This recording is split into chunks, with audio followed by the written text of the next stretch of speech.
When I advise clients around their third party offerings, there's some kind of key buckets that I talk to them about. One is making sure they have a very clear problem that they're trying to solve. So they're able to map who's able to solve that. How is that proven? Are they able to test whether it works or not as intended against that specific goal? So the anchoring is, what is the problem they're trying to solve? What's the business opportunity that they want to close? And so focusing on that business problem is the first one.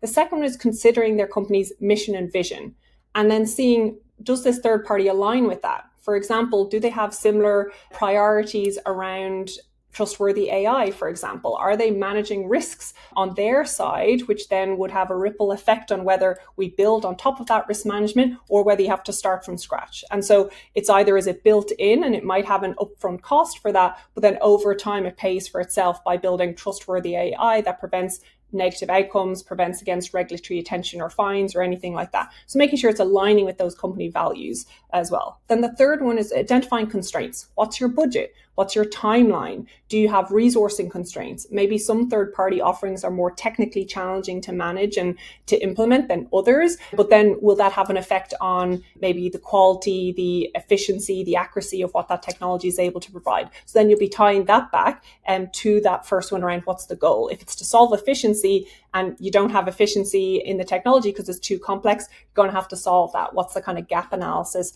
of where you are as a business and where you need to be to meet that expectation around the technology or the skill development? And then the fourth one I usually advise is documenting your go or no go. Even if you've started piloting with a third party, some people can get into the sunk cost fallacy and say, we're already trying this, let's keep going.